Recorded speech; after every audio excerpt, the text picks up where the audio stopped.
The legacy news media is going extinct at a time when it should be impossible to do so. Ratings collapsing in the October before a major election. ABC, CBS, and NBC News all having to cut salaries and contracts. But folks, we're here to tell you, now the worst is upon us. 60 Minutes, the last remaining legacy news show to make the ratings for Nielsen, has done the unthinkable. This is a video you must watch to know just how much you're being manipulated.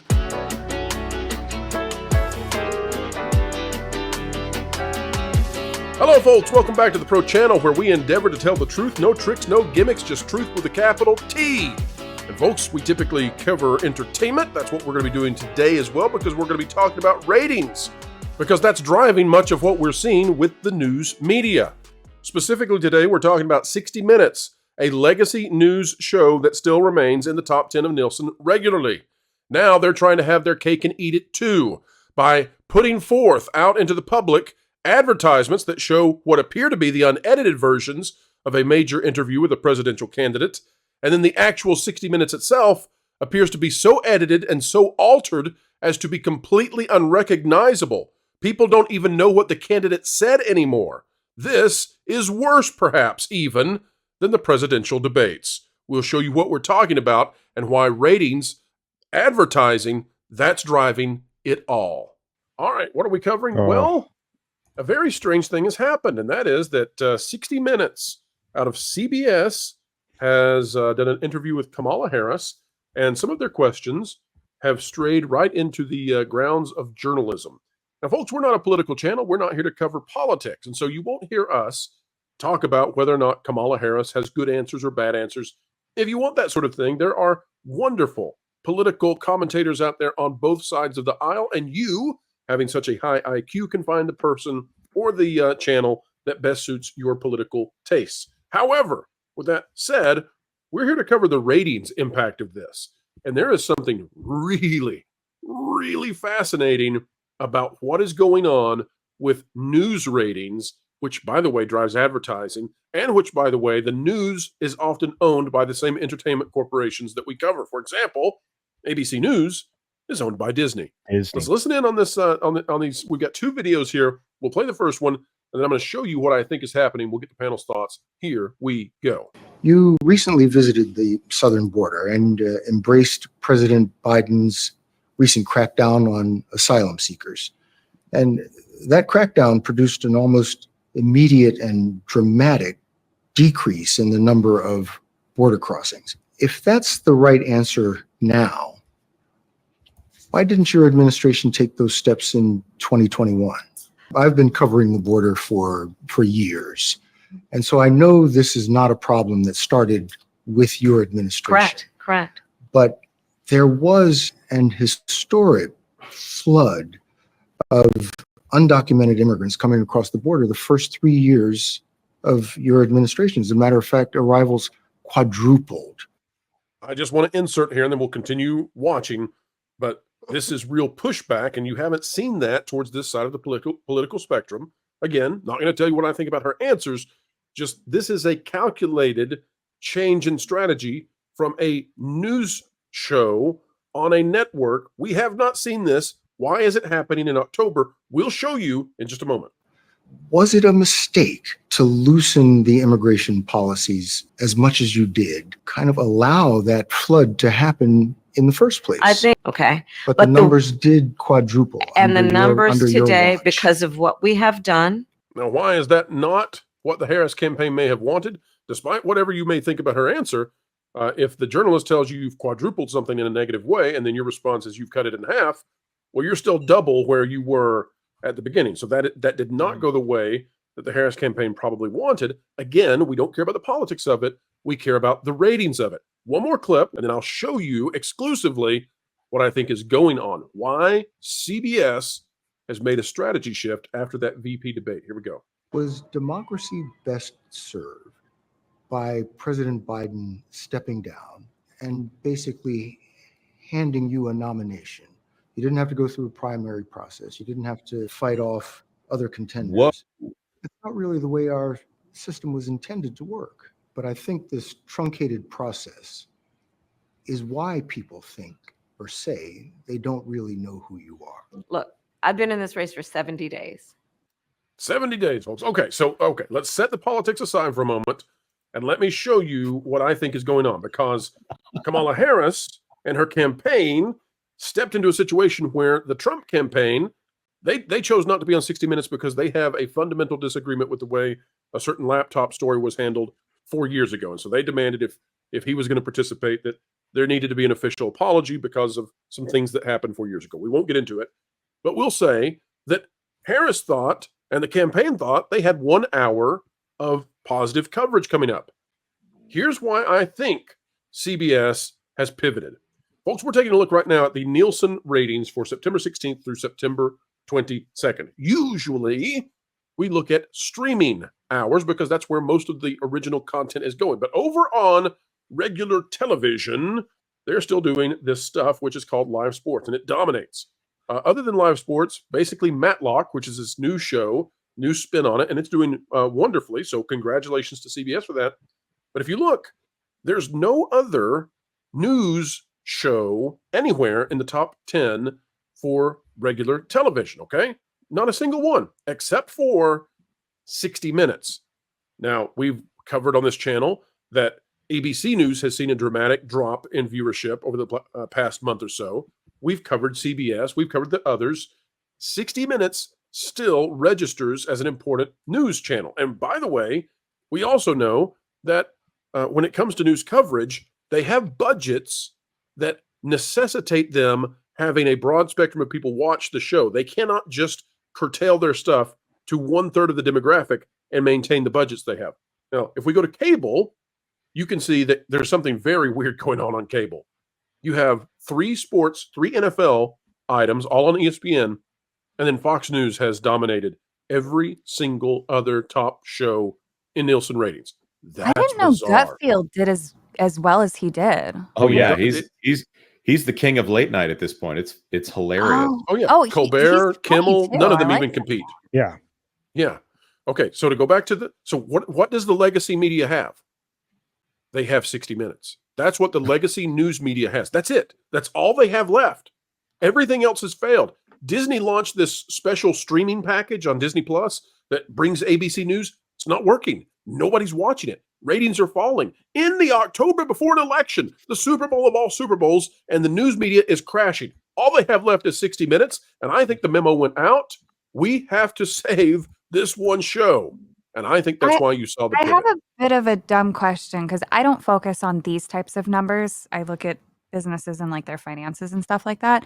So Yes. America's Got Talent airs 1 day a week, whereas something like CNN, they have their nightly news show with the same guy, right?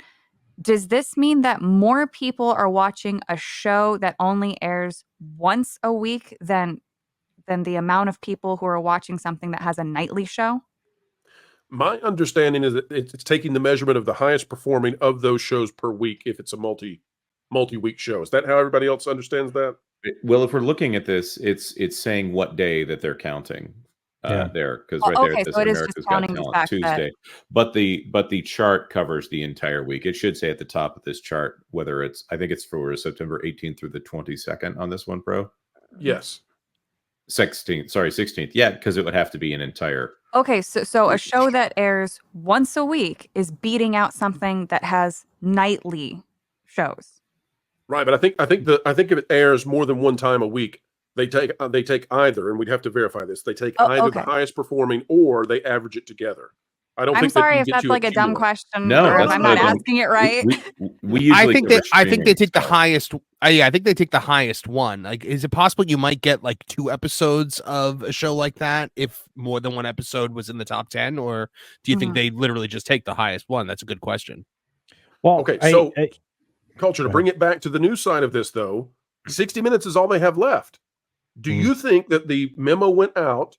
We have to do this in a way that gives us credibility. Like, we can't go softball this for 1 hour because we're going to go the way that David Muir went. They came out and did what they did in that debate, and their ratings collapsed. Do you think someone said, no, we can't do that? Sure, but I mean, look, it's all about optics here, and the optics of this. They made sure they had a person of color be the interviewer because they were putting him up against a person of color and a candidate. They went about doing everything they could to still be woke, but they had to do pushback pro because the amount of credibility that ABC News has lost, the amount of credibility that other news organizations have lost when they've gone soft in the paint on this stuff has just damaged their credibility beyond belief. So yeah, I would guess that you're 100% correct. It's all they have left. They need these ratings.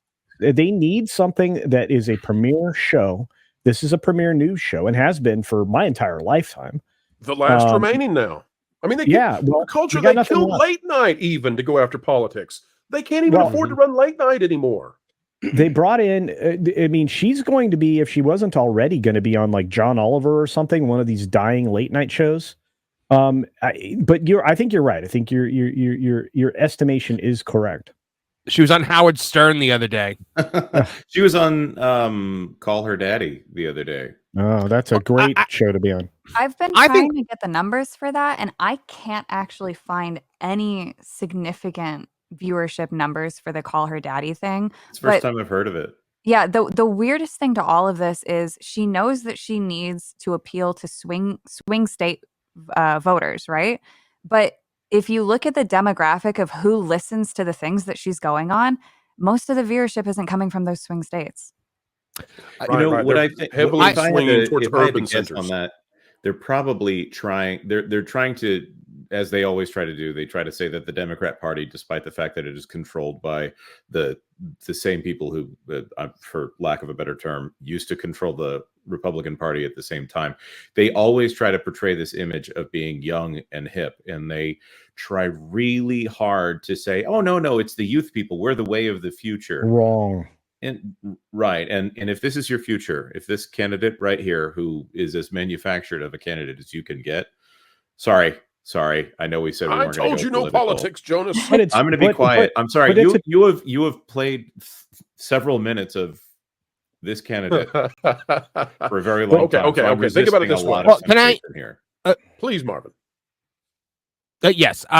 My take on this, why this is so explosive ratings wise, it's the same way that like Inside Out 2 made $1 quadrillion at the box office. People are starved for impartial news reporting. They are starved for something that exists outside this woke bubble that we're kind of living in. And so something as simple as just calling her out on two topics that people have been notoriously soft-handed with her on up to this point, that's going to bring people in. People are going to be like, oh my God, finally. Not even saying that like, oh yeah, forget her or whatever. It has nothing to do with politics. It's just nobody is doing impartial news reporting in prime time on network TV anymore. They did it, and they got the numbers because of it. It's the same reason why every non-woke property and every non-woke movie that comes out hits the way it hits.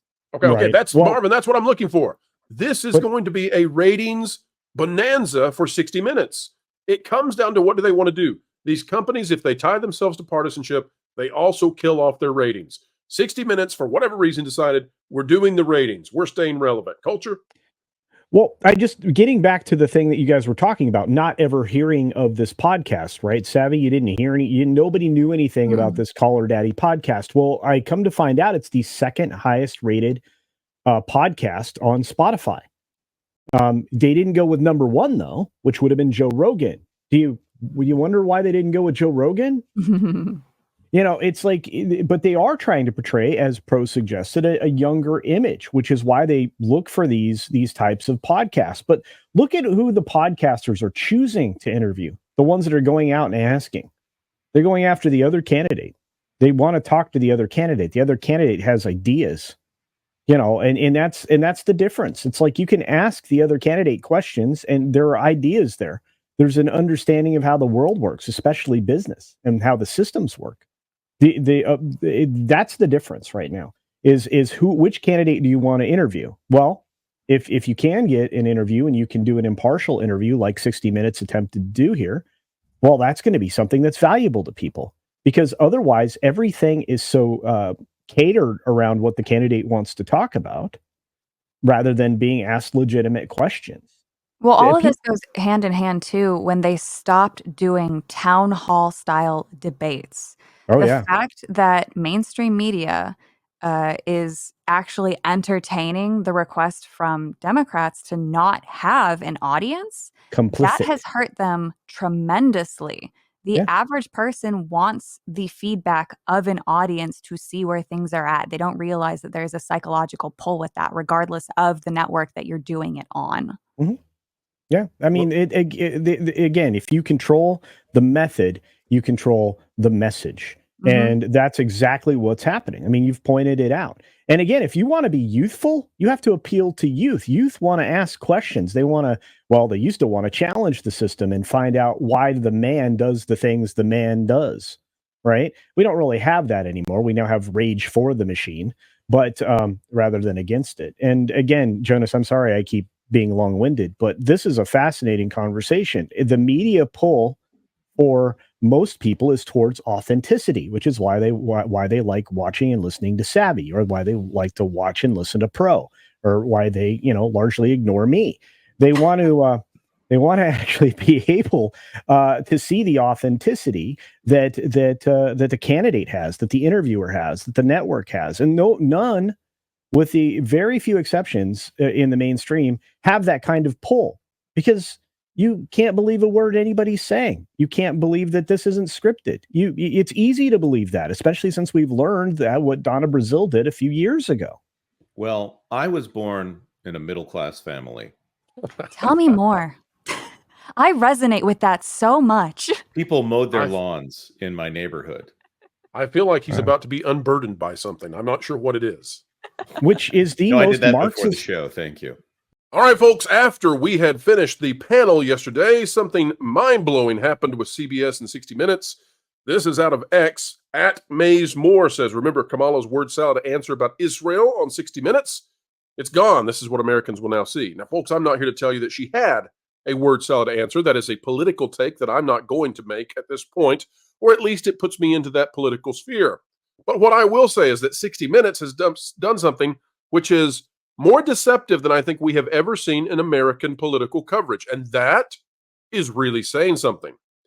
Just as we had surmised, 60 Minutes wants to have the ratings that would be associated with a hard-hitting, unbiased, neutral interview with a presidential candidate who thus far has not faced such scrutiny. And we're not talking about being mean to her. We're just asking hard questions to her. So they need that sort of a ratings boost. And so they've put the carrot there for viewers to go watch. And that's what we were discussing. But apparently, the actual airing of 60 Minutes now featured extraordinarily edited answers to such a degree that they're not even the answers that she gave to the questions.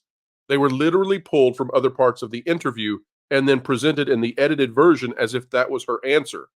Literally. Taping, scotch taping, duct taping, clipping, and doing whatever they could to make her sound the best. Now, you can support Kamala. You can support Trump. We're not here to make any kind of position on that here on this channel. But I am here to say we've never seen, I don't believe, an interview where we know what the answers were because we watched it, and then they've been cut and pasted into something completely different for the broadest spectrum of America. It's a carrot and stick approach that is hugely risky for 60 Minutes and for CBS. As we said in the panel, 60 Minutes is the last legacy mainstream news show that people actually tune into. It's been criticized in the past. Laptop Story is one example. But this reaches an all-new level. Bring people in to see what it is that you've advertised. But then, for the 90% who never saw the advertisements, show something completely different. That's a carrot and a very ugly stick. CBS should be ashamed, and they probably deserve to have the kind of ratings crash that we've seen in the post-presidential debates. You can like either candidate, but we believe here on this channel that the news media should be operating as news, not propaganda. We will continue to cover the news media, however, so long as it has an impact on advertising, so long as it has an impact on entertainment corporations like Disney and Viacom and Paramount, etc. This is a conglomeration now where entertainment and news are fused together for better or worse, and I suspect it's for worse. But folks, that's the story today. That's what they're up to. We hope you've enjoyed our coverage. We're trying to stay as nonpartisan as we possibly can be. The news is not, however, and when we scrutinize the news for being such and for tanking their ratings and destroying their investors who are part of this, the investors who are innocently just wanting to make money off of a political season, but they don't want to necessarily be partisan themselves. They just want coverage, and then they want the money that rolls in from advertising and from those political advertisements, those political commercials that flood the battleground states. It's no good for those investors, for their news organizations to sacrifice their legacies, to sacrifice their authorities, and to sacrifice their ratings at the altar of pure partisan politics. Ouch. Folks, if you like this sort of content, consider clicking the like button, share, subscribe, click it, stick it to those pesky algorithms. It is the notification bell. Drop a comment down below. Let us know your thoughts. And folks, as always, we endeavor to ever explain entertainment. Keep your head of the culture curve. Come back and join us again real soon. We much prefer talking about things like theme parks and fun stuff like movies. At least, well, movies used to be fun. Some of them still are. Joker 2, not so much, though. And, well, many of these news organizations now are starting to look a lot like the Joker Part 2. Folks, until the next time, keep learning, keep growing, and, as always, keep having fun.